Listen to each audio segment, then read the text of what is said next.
Buenas tardes, jóvenes. Solo quiero confirmar si me escuchan. Sí, sí. Muy bien. Bueno, el día de hoy vamos a entrar de lleno a ver el tema que nos corresponde. Necesito ganar tiempo para poder hacer una distribución de grupos que se tienen que armar.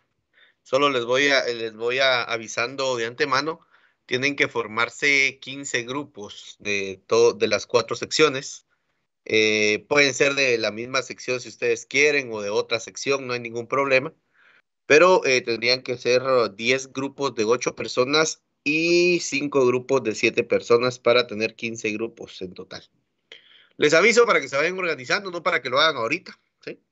Pero vamos a dejar un espacio en donde ustedes deben de ir ya pues, definiendo quiénes van a ser y les voy a dar las indicaciones de por qué estoy haciendo esta distribución. Por cierto, ya en Classroom ya están actualizadas las diapositivas hasta la que vamos a ver el día de hoy, que sería todo el tema de la parte de macroeconomía. Y precisamente la actividad que les voy a dejar para que trabajen en grupo es sobre macroeconomía. Muy bien, voy a Ingeniero, compartirles. ¿Sí? buenas tardes. Fíjese que tenía una duda, es que, digamos, viendo el calendario, hoy nos toca planeación y uso de la tierra. ¿No estuviste el día de ayer cuando yo les di las indicaciones? ¿O cuántas personas están? Hay 47 personas. ¿No estuviste el día de Sí, ayer no, que les di indicaciones? ¿Ah? no escuché eso. Pero bueno, ahí, Ok, gracias. el día de ayer yo les indiqué que hoy iba a reponer yo el periodo que toca mañana y que los que les tocaba planeación incluso les mandé a su correo de Teams que la clase iba a ser el día de hoy en reposición de mañana, porque yo mañana no voy a poder dar clase. Entonces, el periodo de hoy, ahorita que le tocaba a ustedes con el ingeniero Walfred, eso lo dije ayer, y que les tocaba con el ingeniero Butch a los forestales, tenían que estar el día de hoy recibiendo la clase conmigo y el día de mañana en el primer periodo que les toca conmigo, entonces les va a dar clases a los agrónomos, el ingeniero Walfred, y a los forestales, el ingeniero Butch. No sé si queda claro ahí, Marroquín. Ingeniero, gracias. Muy bien. Sí, yo estoy consciente de que hoy les tocaba con el ingeniero Walfred, pero yo platiqué con él para hacer el cambio. Muy bien. Entonces, como les estaba diciendo, les voy a compartir las diapositivas. No sé si alguien más tiene alguna otra duda o si alguno de los estudiantes creen ustedes que todavía está esperando que el ingeniero Walfred se conecte, porque también puede darse esa situación. Eh, por favor, avisarles, ¿verdad? Muy bien. Les voy a compartir.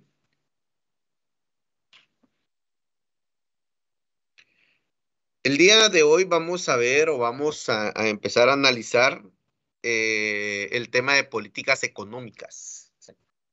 Solo voy a esperar que ese proyecto empiece a grabar.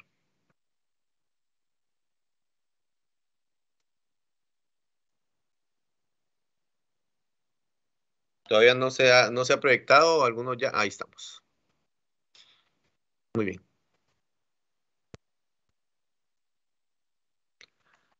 Voy a comenzar a grabar la clase.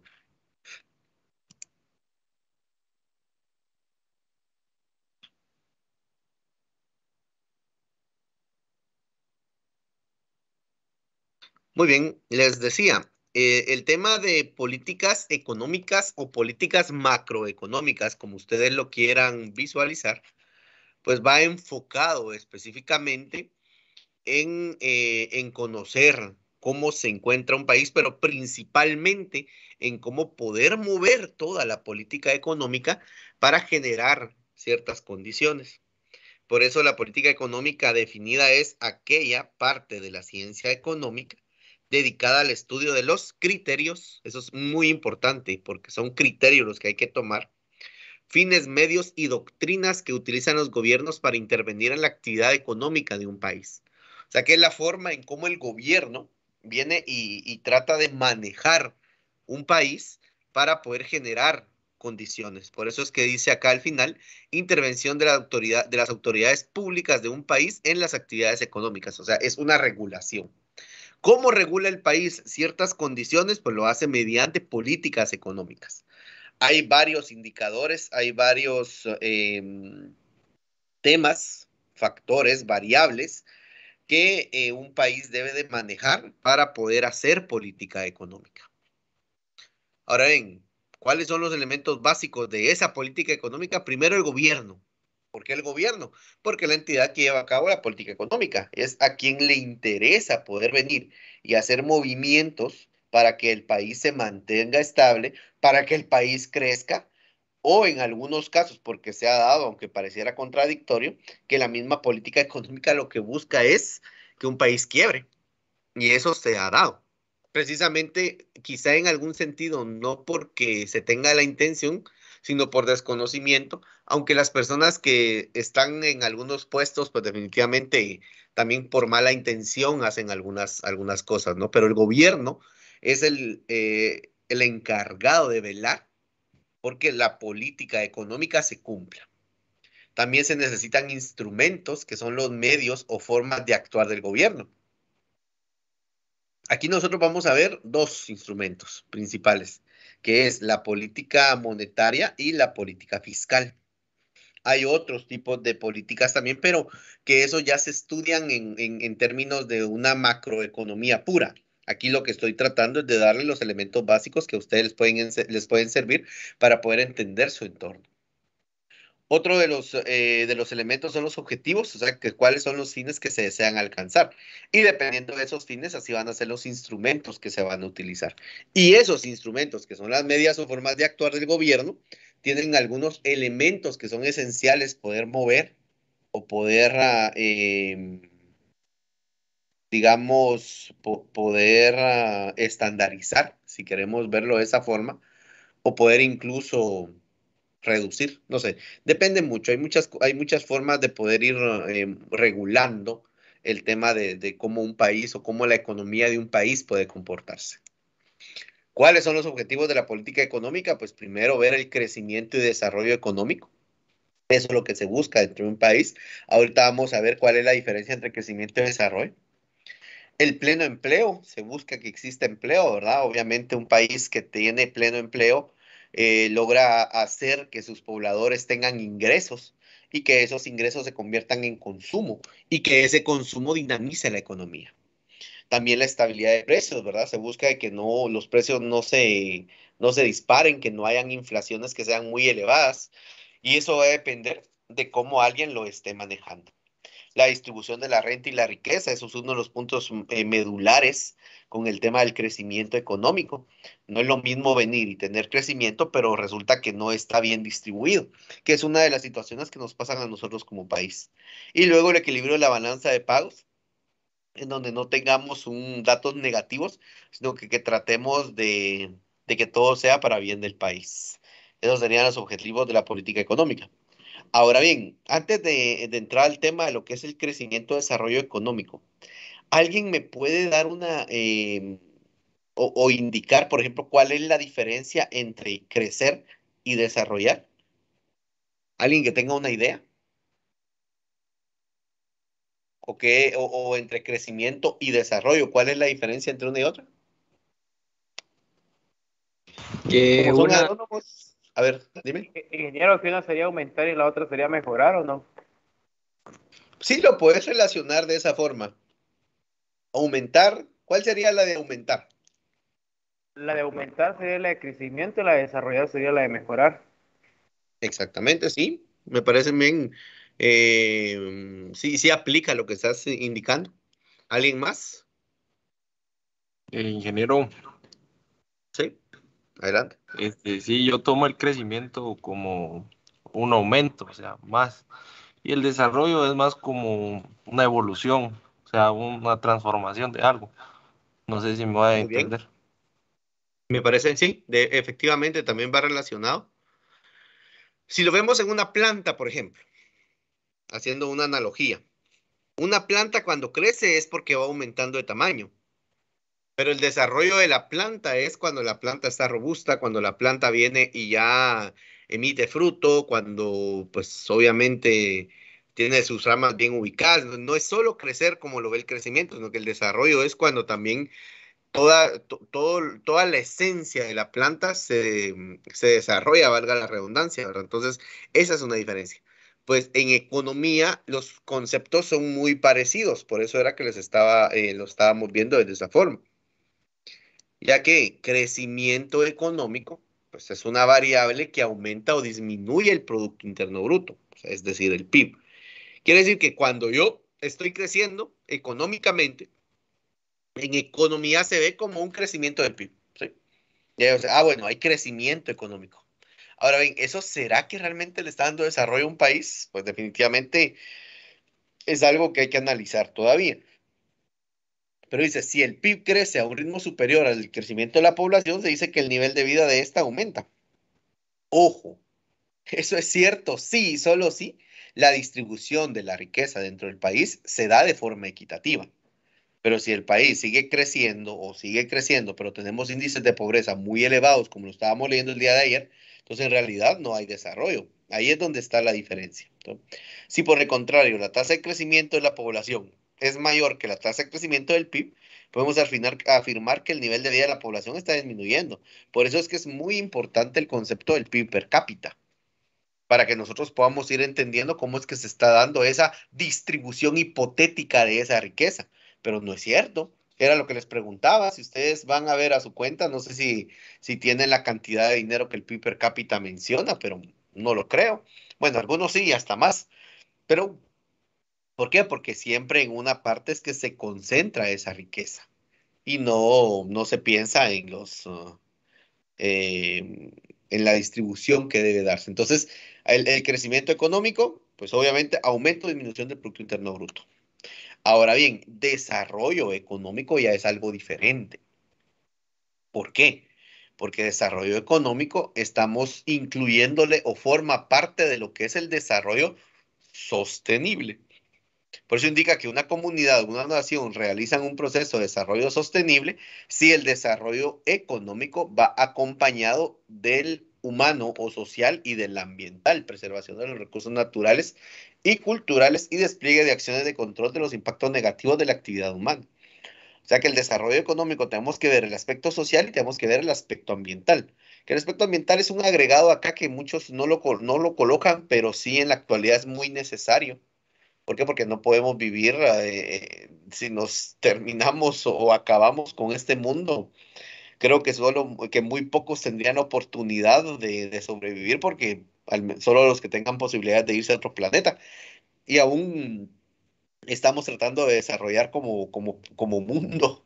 Bueno, estamos, digo, porque obviamente formo parte del planeta Tierra, ¿no? Pero en realidad hay países desarrollados que están buscando ya cómo colonizar otros planetas, si no es que ya lo han hecho porque se dan cuenta de que la parte ambiental dentro de nuestro ambiente, valga la redundancia, no es algo que se vea algo positivo a futuro. Entonces, esa es la diferencia entre crecimiento económico y desarrollo económico. ¿Por qué? Porque el desarrollo económico ya se enfoca en la persona. Por eso es de lo social y se enfoca también en lo ambiental. En cambio, crecimiento solo se aumenta o disminuye el PIB. Nada más, es un número. ¿Alguna duda con esta parte, jóvenes? Muy bien. Ahora dice, ¿cómo se mide el desarrollo y el crecimiento económico de un país? Pues si nos vamos a hablar de crecimiento, ya indicamos que tradicionalmente se mide por medio de la renta o el PIB per cápita. La renta es lo que las personas perciben que va muy relacionado al PIB per cápita. Pero ese indicador no mide el bienestar real de la población, ya que ignora las desigualdades de la renta, que era lo que estábamos explicando.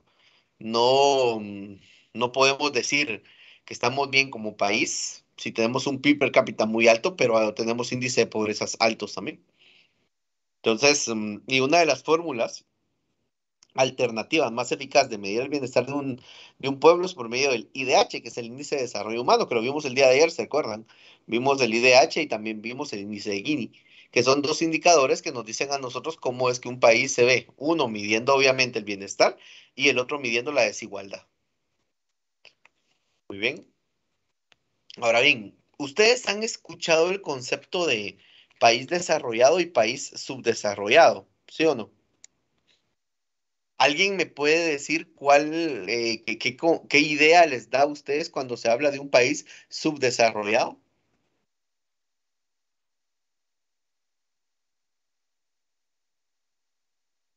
¿Nadie? ¿Qué creen que es un país subdesarrollado? ¿Qué tiene un país subdesarrollado? ¿O qué hace un país subdesarrollado? Eh, Adelante. es un país desarrollado. Tiene ahí sí que, como dice su nombre, o sea, está más desarrollado o tiene más ingreso económico o una mejor distribución económica. Y el subdesarrollado, pues lo contrario. Bueno, eso pienso, no sé. ¿Sí? ¿Alguien más tiene alguna otra conceptualización de lo que es un país desarrollado y un país subdesarrollado?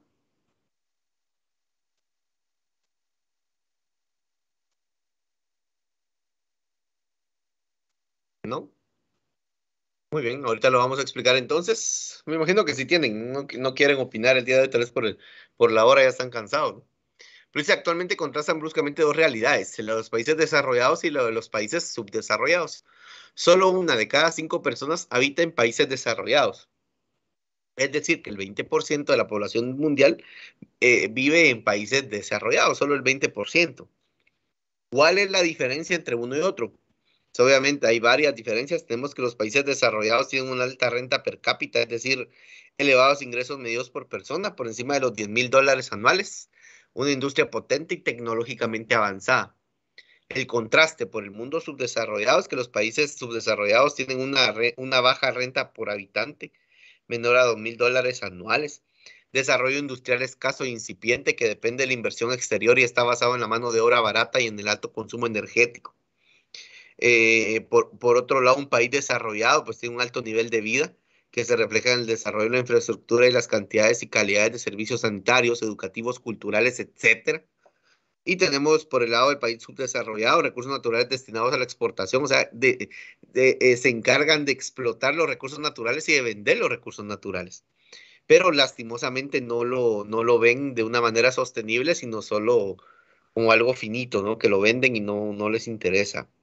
Fuerte dependencia del exterior en tecnología, comercio y créditos, reducido nivel de vida con servicios de baja calidad e inaccesibles a una parte de la población, deficiente infraestructura, elevado índice de analfabetismo, crecimiento demográfico muy elevado, bajo nivel de consumo, inestabilidad política, corrupción y desigualdad social son corrientes de estos estados. Mientras que el mundo desarrollado, pues además una buena parte de la población mantiene un elevado nivel de consumo. Entonces, el país desarrollado, esas son las principales características. Tienen un per cápita, infraestructura, servicios muy buenos, alto nivel de renta, con buen consumo. Y todo lo que es contrario a eso, pues es para el mundo desarrollado, para el mundo subdesarrollado. No sé en dónde ubican ustedes a Guatemala, ¿verdad? O dónde es que más cercanos nos encontramos con las características que acabamos de definir, ¿no? Pero esas son las dos realidades. Tenemos mundo desarrollado y mundo subdesarrollado. Hay un concepto o un tercer concepto que se ha estado manejando que se les denomina los países emergentes. ¿Cuáles son esos países emergentes? Pues obviamente son los países que no están catalogados como desarrollados, pero tampoco tienen las condiciones de un país subdesarrollado. Es como que la parte intermedia, pero están más enfocados en alcanzar el nivel de vida de un país desarrollado o de un mundo desarrollado. ¿Dudas? ¿Opiniones? ¿Observaciones? Muy bien. Ingeniero, no se puede volver a repetir lo que dijo de un país emergente, pero con lo último que digo sobre desarrollado y subdesarrollado. Sí, es como el punto intermedio, pero más eh, inclinado a tener condiciones de un país desarrollado. No sé si esa era la parte que querías que repitiera. Ingeniero, gracias. Muy bien. ¿Cómo es la palabra, ingeniero? ¿Perdón? El mundo que queda intermedio, ¿cuál era el nombre? No lo escuché bien. Son países emergentes. digamos que están emergiendo del subdesarrollo, ¿verdad? Por eso se le llama países emergentes. Entiéndase China, entiéndase México, entiéndase Chile, entiéndase Israel, Haití. No, Haití no, perdón, Haití es subdesarrollado. Bueno, esos serían básicamente las diferencias, pero para poder conocer cuáles son los instrumentos de política económica, pues esos son medios y acciones que se utilizan dentro de una estrategia para el logro de objetivos relacionados con el desarrollo económico. ¿Y para qué me sirven a mí esos instrumentos? Pues obviamente para poder poner en práctica la política económica del orden lógico del conocimiento. Y el manejo de fenómenos económicos supone el desarrollo de dos procesos muy concisos y explícitos. Un enfoque, es decir, una visión de conjunto sobre la sociedad, la economía y la política, y una estrategia de objetivos e instrumentos para la intervención del proceso económico. Para eso nos sirven los instrumentos. Ahora bien, como les estaba mencionando, de los instrumentos de política económica en el que nos vamos a centrar, van a ser la política monetaria y la política fiscal. Hay otro tipo de políticas, pero no nos vamos a enfocar en ellos. Ahora bien, les voy a proyectar un video sobre lo que es política económica, fiscal y monetaria, para que lo podamos visualizar y después continuamos con esos dos temas.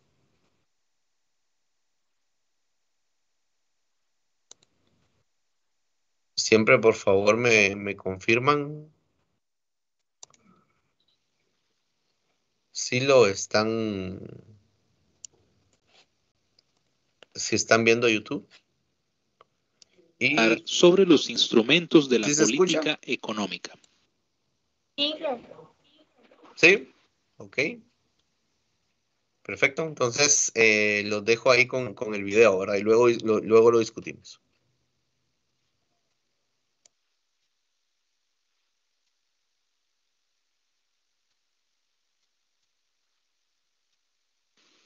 En esta lección vamos a hablar sobre los instrumentos de la política económica. Los instrumentos de política económica pueden ser de diferentes tipos. Tenemos la política fiscal, que consiste en el uso de los impuestos y del gasto del gobierno, y que entonces vamos a exponer cuál es el concepto de política fiscal y cuáles son los instrumentos que utiliza para alcanzar los objetivos que ya mencionamos en el video anterior.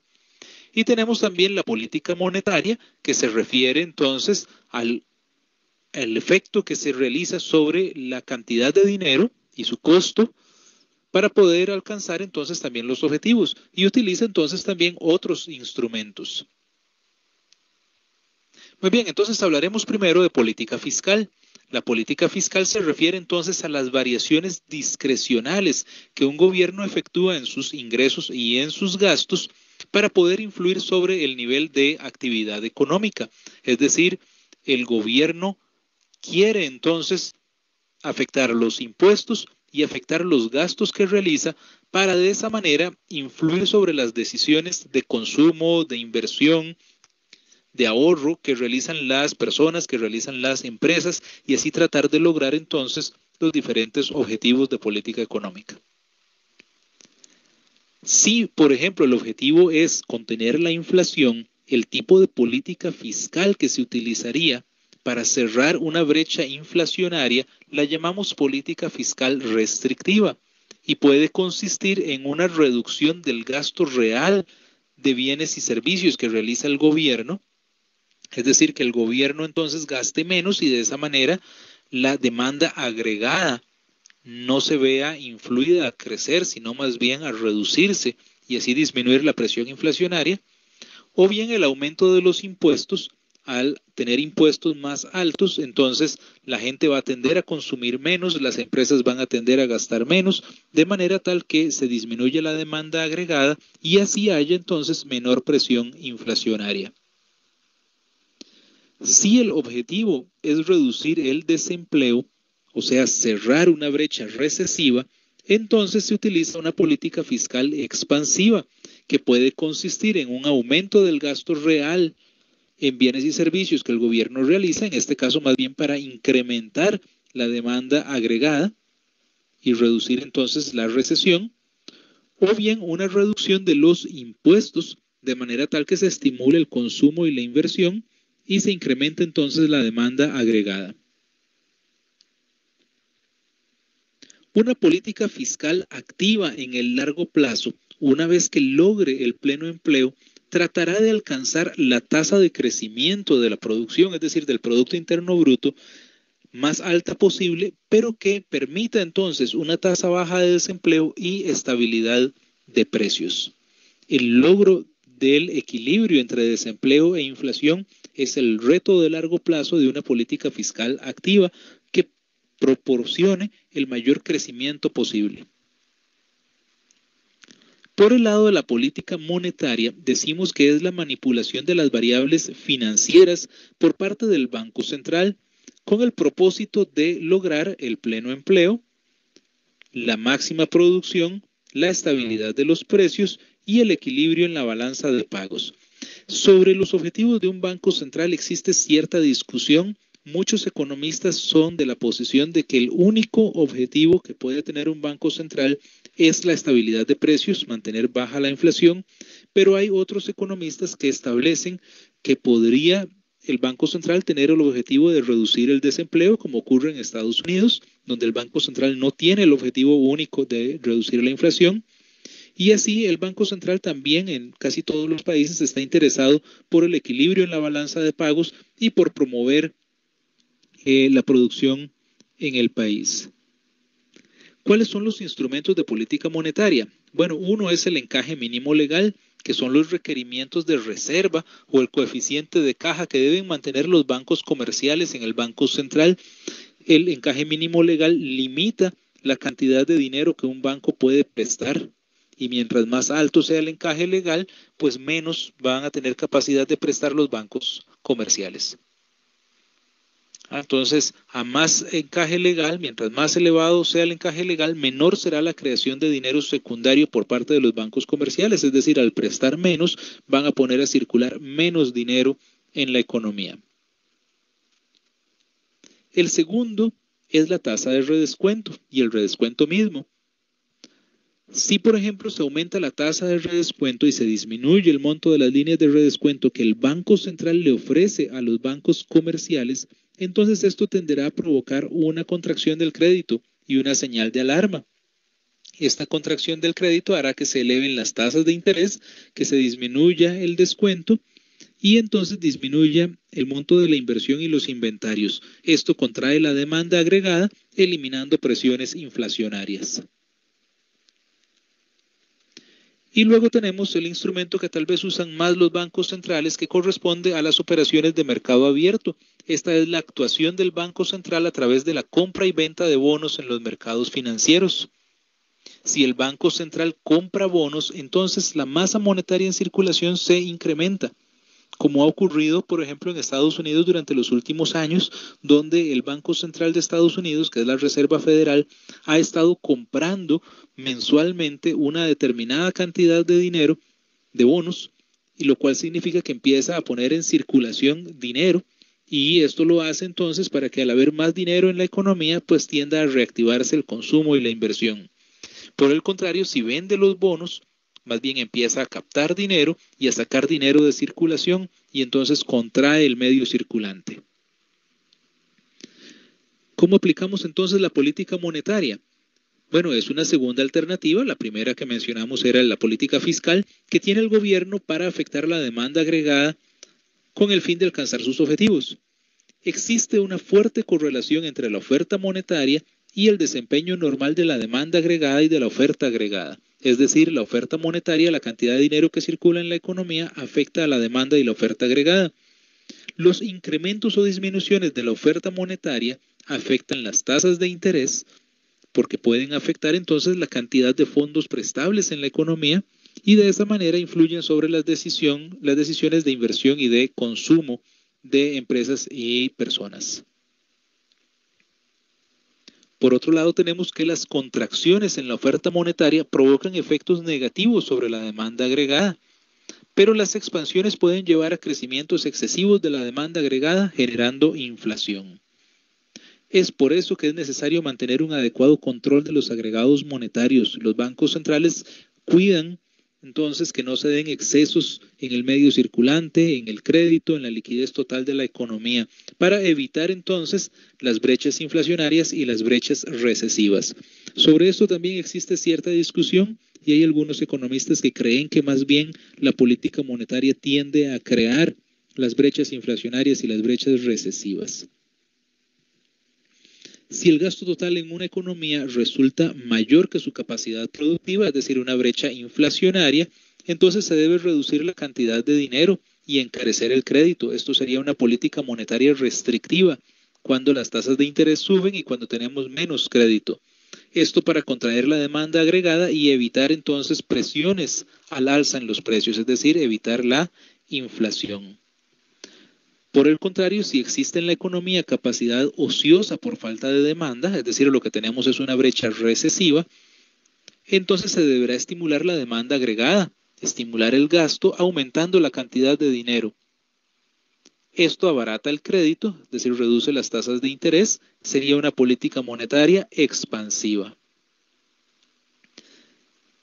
La cantidad de dinero que circula en la economía tiene estrecha relación con la inflación. Se puede decir que los incrementos en la oferta monetaria pueden promover hasta cierto monto el crecimiento del ingreso, pero a partir de ahí cantidades excesivas de dinero en circulación solamente provocarán inflación.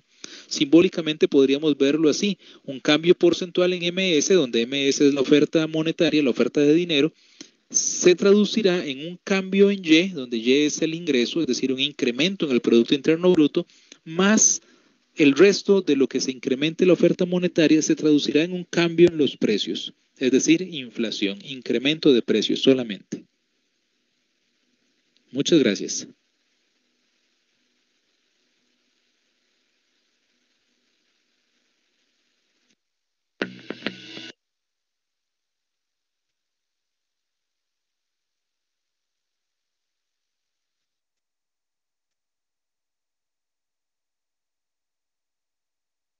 ¿Alguien tiene levantada la mano? Daniel Alfonso Monzón Martínez. No, ingeniero, disculpe, no me fijé. Muy bien. Ahorita les voy a volver a proyectar las diapositivas. Miren, básicamente, ahorita no quiero que ustedes entiendan al 100% lo que el video decía, porque en realidad cuando ya estamos hablando de política, es lo que alguien que va a dirigir el Banco de Guatemala, por ejemplo, o que va a ser ministro de Finanzas, o que va a estar en un puesto de toma de decisiones, debe de conocer. Alguien del gobierno principalmente. ¿Por qué? Porque esas son como las estrategias que debe de seguir un país para poder evitar que hayan problemas con la economía. Se hablaba obviamente dentro de la política monetaria, por ejemplo, cómo poder venir a impulsar que la inflación no se acelere o cómo poder hacer que la circulación del dinero apoye o venir cómo poder caudar más fondos en tributación y muchos otros factores que realmente nos pueden ayudar, ¿verdad? Para poder entender cómo hacer que se mueva el país. Eso es muy importante. Ahorita yo les voy a hablar un poco como una parte introductoria de lo que es una política monetaria y de lo que es una política fiscal, ¿verdad? Vamos a ver si me cargan acá las diapositivas.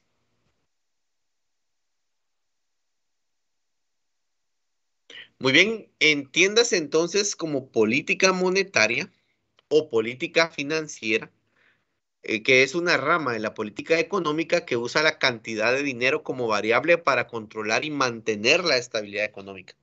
Por eso en algún momento, creo que se los dije, si alguien les dice a ustedes que imprimiendo más dinero se va a lograr que la gente pueda comprar, eso es una farsa, ¿sí? No es posible. Al tener más dinero en circulación, eso hace que la gente tenga más dinero para comprar y eso hace que los productos se escaseen y al escasearse los precios suben. Entonces se da esa dinámica. Ya lo había mencionado anteriormente, la famosa mano invisible de Adam Smith, ¿no? Pero entonces eso es lo que debe de evitar el gobierno que suceda, que no exista circulación de dinero o que no se dé lavado de dinero, porque entre más circulación haya de ese dinero, pues obviamente eso afecta a la economía. La política monetaria, pues mediante la autoridad monetaria del país, que en nuestro caso es el Banco de Guatemala, por ejemplo, ellos deben de controlar la oferta monetaria, o sea, la cantidad de dinero que hay en circulación. No sé, ¿ustedes se han topado con algún billete que sea de 1950? ¿Alguien ha tenido la oportunidad de ver un billete de esos años? Me imagino, si no responden es porque no.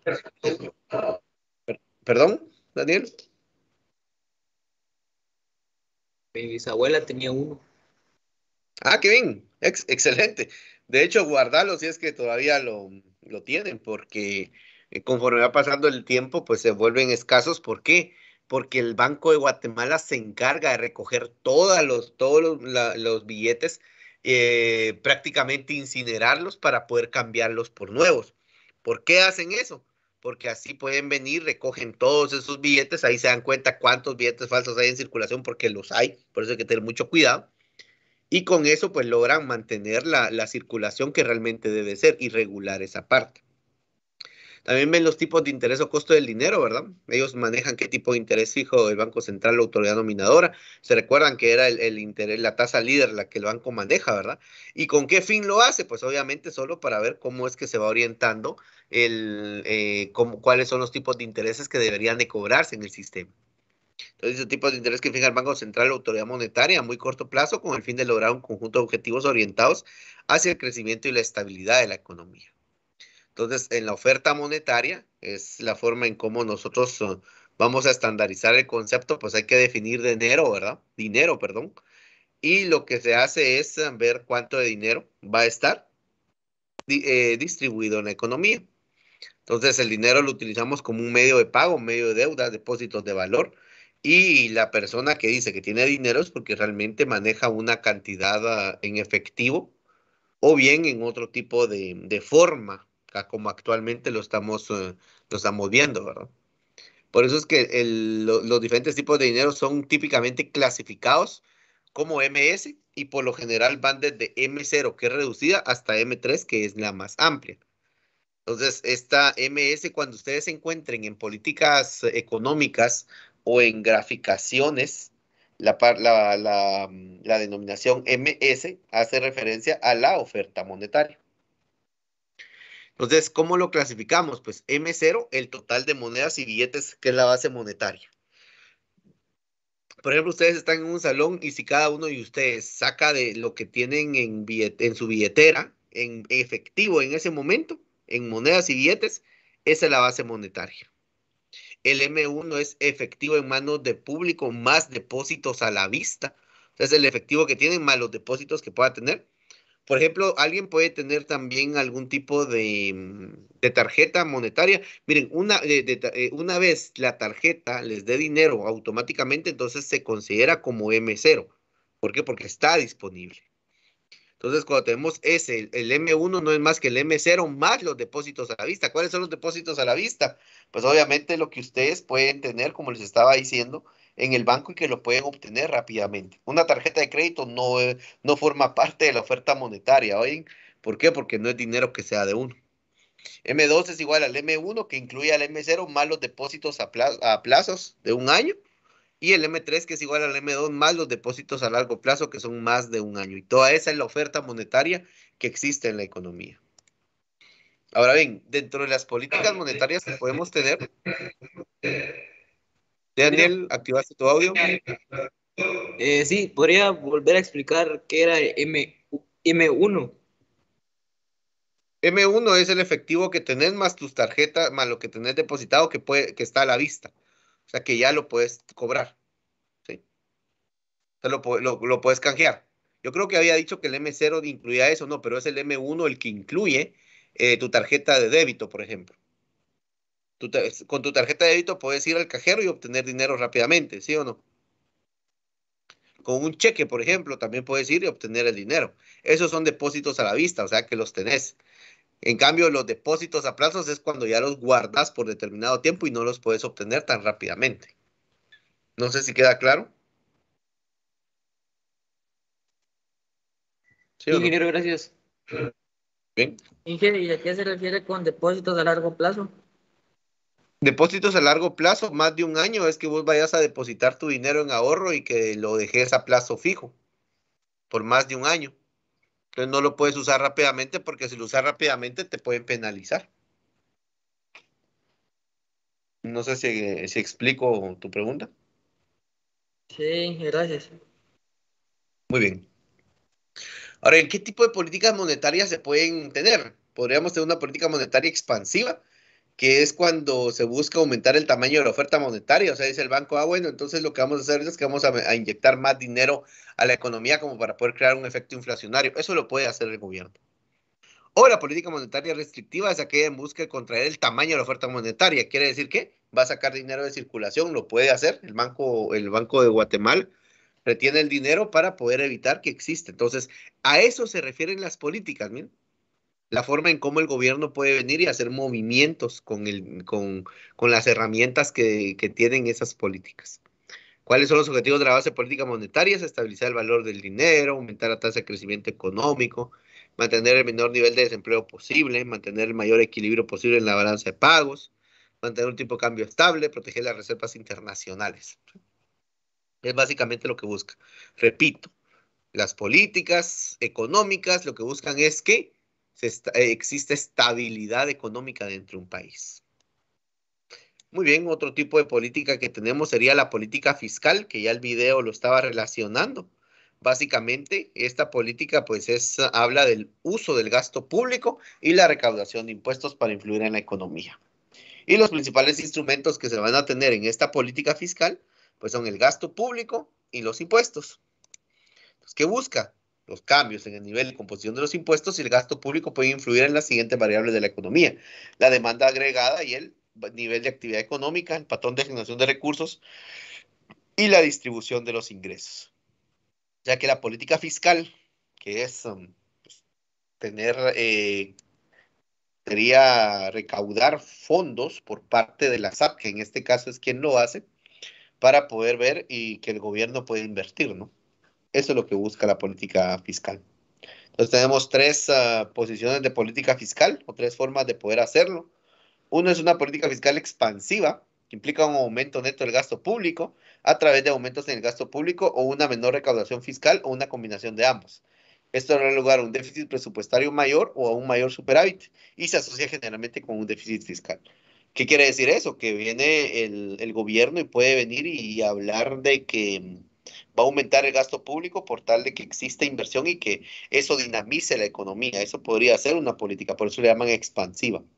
La contractiva, pues, es cuando el gasto neto del gobierno se reduce, ya sea a través de mayor recaudación fiscal o reducción del gasto público o una combinación de los dos. Y la política de contracción fiscal se asocia generalmente con un superávit, o sea que gasto menos, voy a tener más dinero ahí disponible, sí, pero de nada me sirve tenerlo ahí guardado. Y luego tenemos la política fiscal neutral, que es la que comúnmente la mayoría de países la utiliza, ¿verdad? Que es una postura neutral de la política fiscal, implica un presupuesto equilibrado, en donde vamos a tener que el gasto público debe ser igual a los ingresos fiscales. Sin embargo, acá en Guatemala, lastimosamente, no recaudamos ni siquiera lo que gastamos en administración pública. Entonces, la mayoría, bueno, desde que yo tengo conocimiento, todos los presupuestos del país siempre se terminan financiando con préstamos. Entonces, tristemente, prestamos para poder gastar, pero ya como país, la deuda externa, pues estamos casi que ya condenamos a nuestras, ¿qué? 3, 4 generaciones, ¿no? Pero bueno, el gasto gubernamental es financiado íntegramente por los ingresos fiscales y en general los resultados del presupuesto tienen un efecto neutro en el nivel de actividad económica. ¿Qué objetivos tiene entonces la política fiscal como tal? Posibilitar el crecimiento de la economía, amortiguar los papeles de los periodos económicos y garantizar la administración adecuada de los recursos del Estado. Como les digo, básicamente, cómo se hace no es el fin del curso, es solo para que ustedes sepan que existe una política fiscal, una política monetaria. Países, por ejemplo, como El Salvador, que se dolarizó, perdió totalmente su política monetaria. ¿Por qué? Porque ellos no pueden venir y decidir, ya que pues, la moneda que ellos utilizan es el dólar. Entonces, ahí hay diferencias entre cómo un país puede tener soberanía, ¿no? No sé si hay alguna duda con el tema de hoy, jóvenes. Ingeniero, yo tenía una duda, pero con el tema que estuvimos viendo ayer, no le pude preguntar porque no funcionaba el micrófono, pues. ¿Cuál es la- Dime. Mi duda era de que usted ayer estaba hablando sobre la pobreza, ¿va? Ujú. Entonces, mi duda iba más que todo, ¿por qué es que en Guatemala estamos tan pobres? O sea, ¿desde dónde es que viene? O, digamos, si algún día se pudiera, como quien dice, mejorar la pobreza, pero sí, eso. Hay una palabra que te la voy a decir porque estamos mal. Es corrupción. La gente se roba el dinero. La gente que llega a puestos de toma de decisiones llega a robar. Y no les importa que la gente muera. Y cuando robas, bien lo dijo Bukele, aunque no soy tan fan de él, pero tiene cosas muy interesantes. El dinero alcanza cuando nadie se lo roba. Entonces, en resumen, la corrupción. Hay otros factores, ¿sí? Que lastimosamente no se toman las mejores decisiones, no se hace la inversión, pero todo gira en torno a la corrupción, porque la corrupción no necesariamente no solo es robar dinero, la corrupción también es poner a gente que no sea capaz en puestos claves para tomar de decisiones. Esa es la situación, Marroquín. Ay, ay, gracias. Muy bien. Y eso es algo, miren, jóvenes, que de verdad, atendiendo a la reflexión, por favor, cuando lleguen a un puesto de toma de decisiones, no roben, ¿sí? Por favor. Solo lo digo, y se lo digo así porque yo sé que en su momento algunos de ustedes o algunos de ustedes van a estar en puestos clave. Ayuden, vean el bienestar común. No se dejen influenciar por ese cáncer que nuestro país tiene, que es la corrupción, porque eso nos está matando. Muy bien, entonces no sé si hay alguna otra duda con el tema o también puede ser con el tema anterior. Si no hay dudas, vamos a detener la grabación.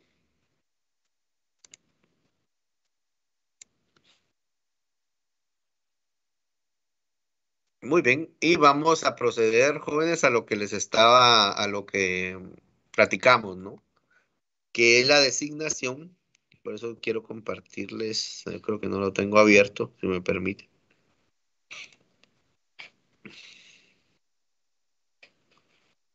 Una tarea que debemos de hacer. Bueno, en lo que abro la tarea, por favor, necesito que en el chat que tenemos acá, me anoten un nombre y un apellido de los 8 grupos, de cada grupo, perdón, ¿sí? En el chat. Solo uno, un representante de cada grupo. Simonson,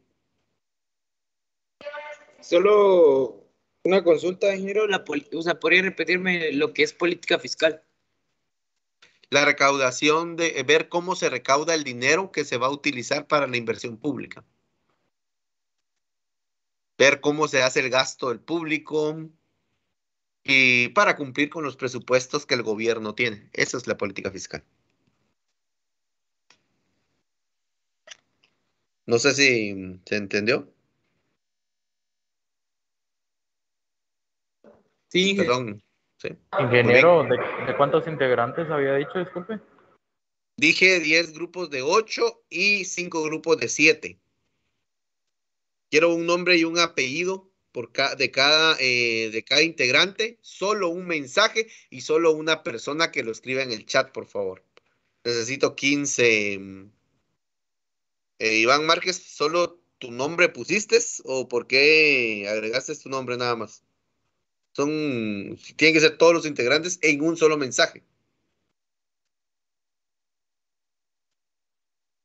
por medio del chat.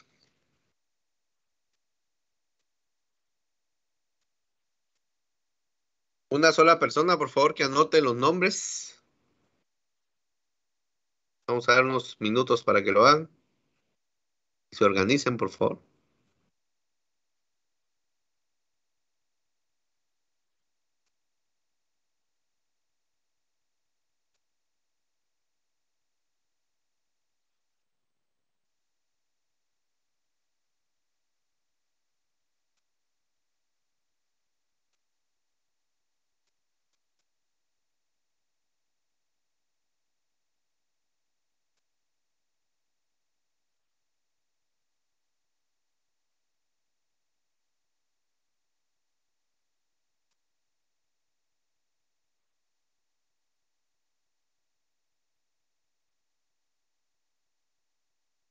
Muy bien, y a ver el primer grupo.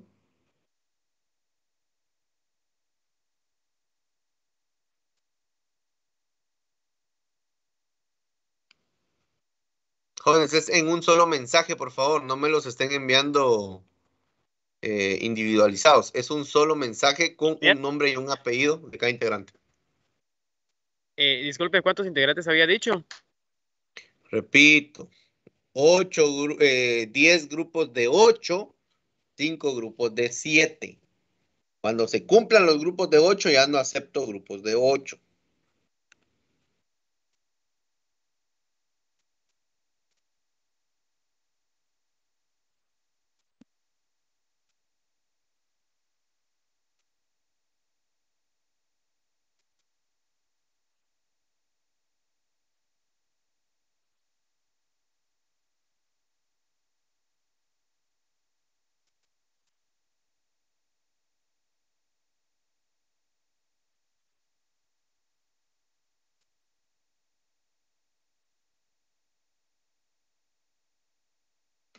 Muy bien, hasta el momento 1, 2, 3, solo 4 grupos han completado.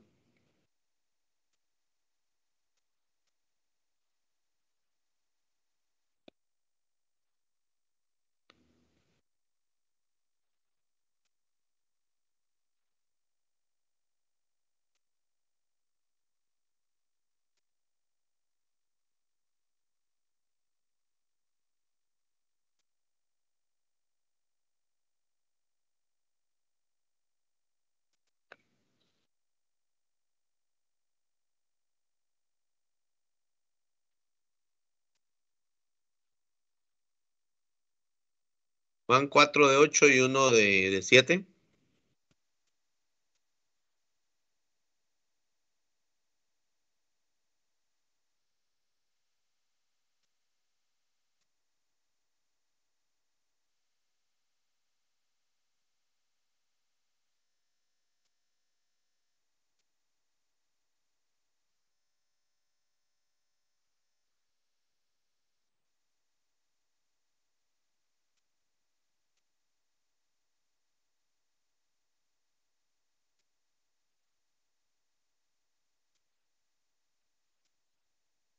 A ver.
Muy bien, veamos cuántos grupos van. 1, 2, 3, 4, 5, 6, 7, 8, 9, 10, 11. 11, faltan 4 grupos, jóvenes. Por favor, ya no hay grupos de 8. Todos los que vienen pues, tienen que ser de 7.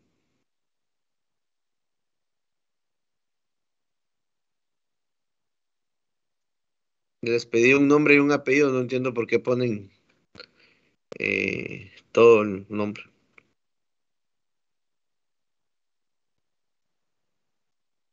Van 12 grupos.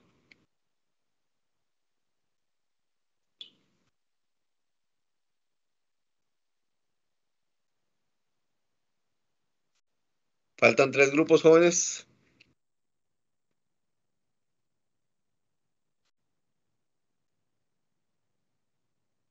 Muy bien. Faltan 2 grupos.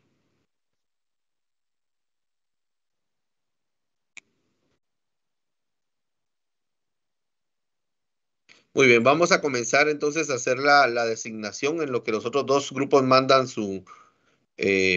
pues a sus integrantes. Entonces les voy a robar unos minutos, jóvenes, porque les tengo que dejar este tema hoy.